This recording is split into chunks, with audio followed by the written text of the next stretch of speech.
Alright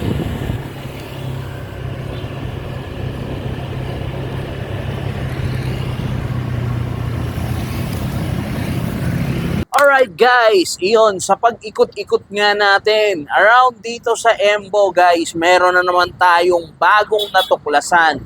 At usong-uso nga ngayon yung overload. Dito lang yan sa 21 Avenue, Barangay Isrembo, Taguig City. At eto nga ang ipo-food trip natin, ang Lugaw Overload. Ayan guys, makikita natin na meron pa yung bagnet. Kaya abangan nyo at samahan nyo ako para tikman at kausapin ang owner. Let's go!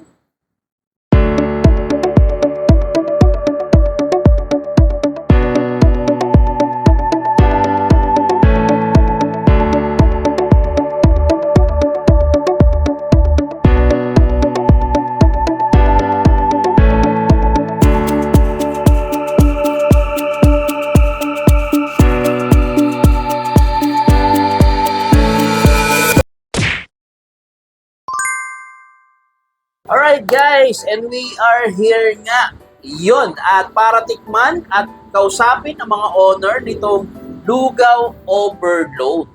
Ayan! At kasama na nga natin si Brother Eric. Sir Eric, kumusta po sir? Welcome to the vlog. And si Ate Banji. Yan, welcome po sa aming vlog.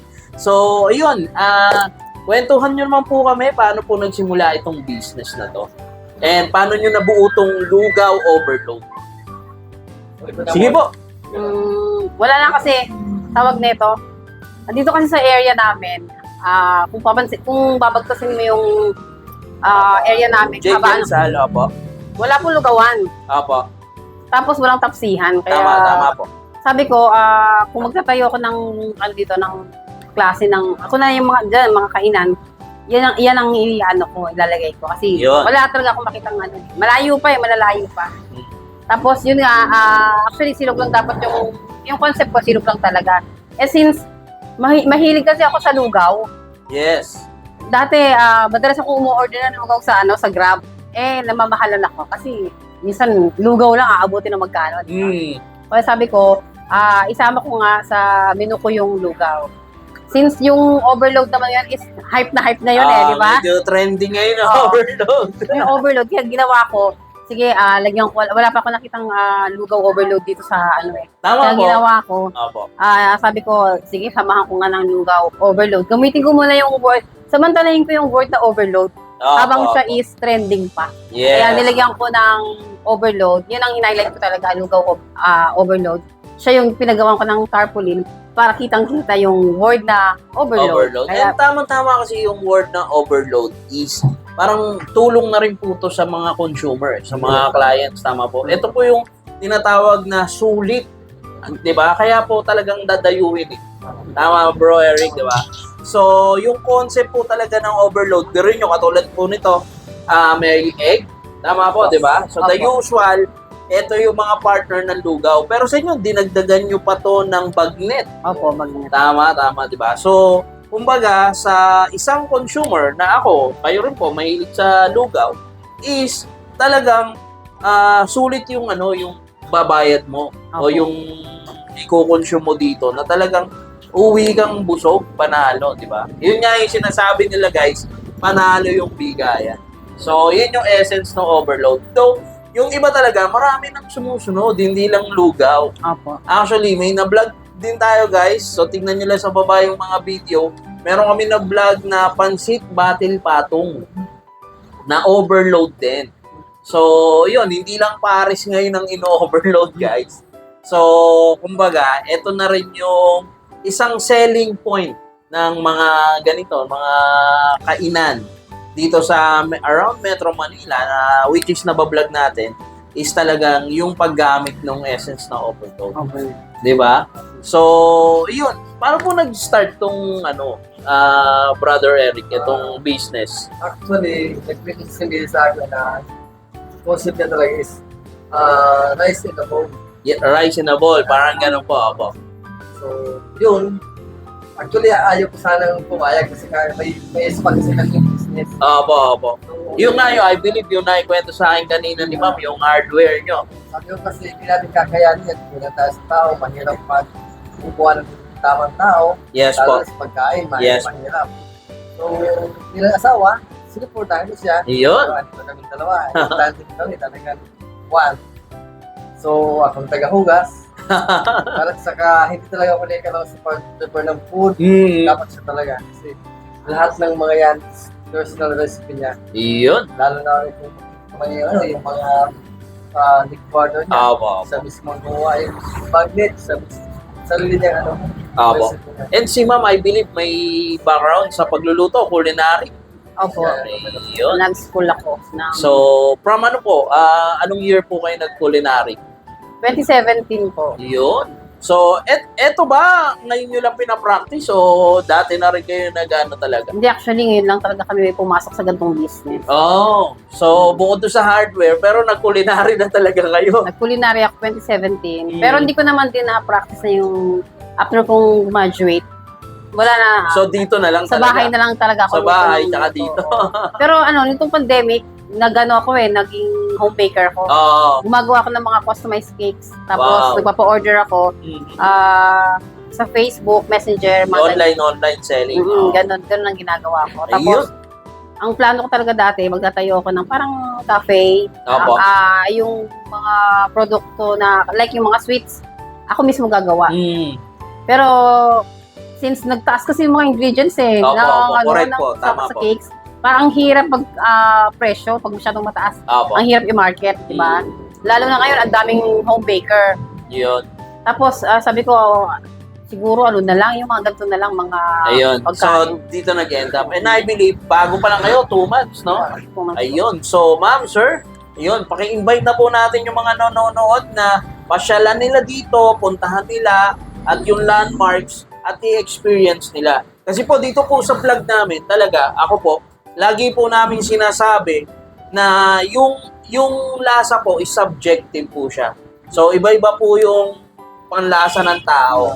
So, lagi po namin sinasabi na pasyalan nyo, puntahan nyo, personal na yung experience niyo dito mismo. At balikan nyo kami sa vlog. So, ayun, paki-invite na po sila. Sige, ako muna. Hello po! Magandang gabi po sa inyong lahat, sa mga nanonood po ng vlog nila, sir. Inimbitan po namin kayo na bumisita po dito sa aming munting Tapsilogan, Lugawan po. Dito lang po sa East Rembo, 21 Avenue po. Try nyo po, subukan nyo po yung aming Lugaw Overload. For sure po, masasatisfy po yung cravings nyo. Sa aming overload, talagang loaded sa sarap, loaded sa toppings na bagnet, may tokwa at may itlog po. Sana po, subukan nyo po dito sa amin. Salamat po. Ayun, guys, pasyalan nyo lang sa sir. Okay, magandang gabi po mga brothers and sisters. Try niyo po ang aming lugaw. At dito kami sa East Rembo. Hanapin si Hangiyar beside sa Hangiyar. Promise, magugustuhan yung lasa ng aming lugaw. Yun. Overload. Besides po ng ano na yung hardware po? Hard. Glee? Yan po. Yun. So, makikita nyo yung Glee hardware, magkatabi lang po siya. Yun, pasyalan nyo. And along JP Rizal lang to. Malapit lang sa Buting, konting ano lang, at malapit sa Mater de la Rosa. Yun. So, pasyalan nyo guys, lalo na yung mga nearby dito. Embo, Pateros, Taguig, dito sa Pasig, kaya bandang Buting, pasyalan nyo, puntahan nyo. Mag-food trip kayo dito, pampamilya, pambarkada ng Lugaw Overload. Alright, up next, it's TK Man time. Let's go!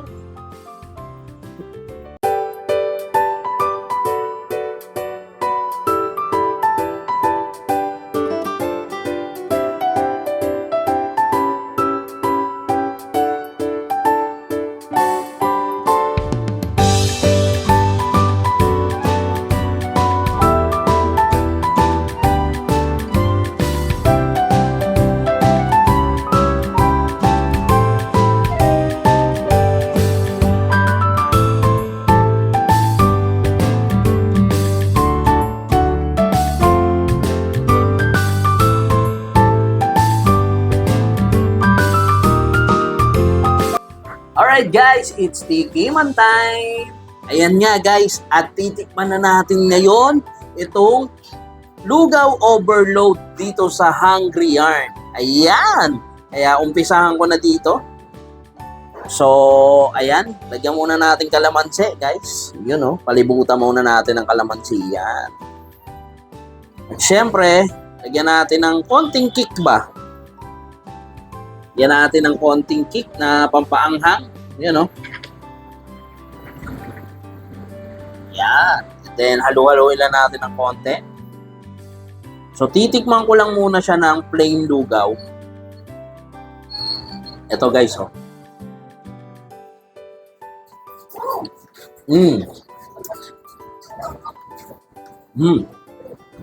Saktong-sakto, hindi siya maalat, and yung lasa ng lugaw na hinahanap ko nandito, yung alam mo yung aroma ng luya, yung mismong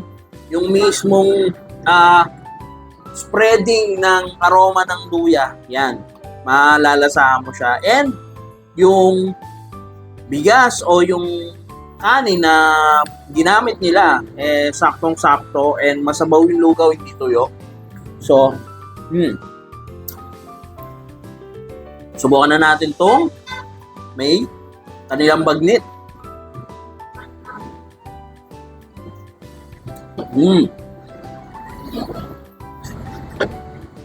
Sarap Tama-tama yung kombinasyon ng bagnet kasi meron siyang crunchiness, tapos meron siyang yung parang yung lutong na combination ng lugaw at yung bagnet. So, saktong-sakto nga siya dito. Yan. And then, etong tokwa nila, guys.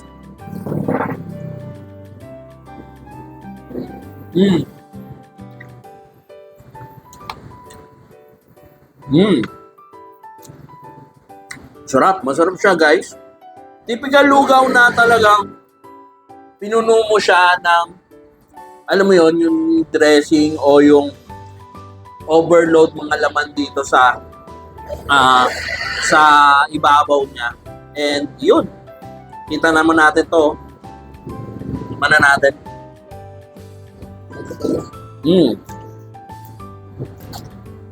Nilagang itlog. And punong-puno siya ng laman, guys. So talagang overload nga. And makikita nyo itong bowl nila, ganito kalalim siya.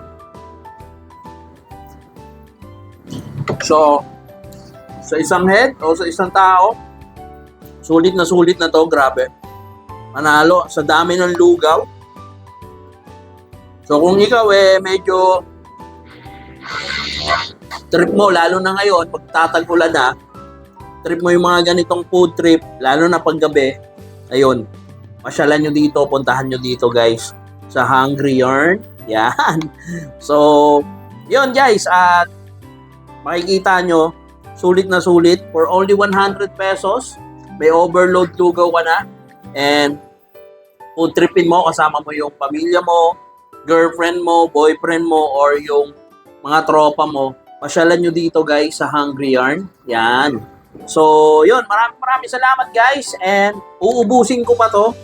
Kasama ko yung nagka-camera sa akin. Shoutout si Trip ni AD. Yun. So, abangan nyo yung channel niya, Trip ni AD, guys. So, ayun. At puputripin pa namin to. And don't forget to subscribe at i-hit yung notification bell, guys, para updated kayo sa aking mga ina-upload at ini-explore na food trip. Lalo na around Pateros, Embo, Taguig, Pasig. Yan, dito tayo nakakonsentrate dahil guys, para naman itong lugar natin ma-involve sa social media at ma-promote natin. Alright guys, and that's it for now for my vlog, for our vlog. Ayun, and I am out. God bless guys, bye-bye.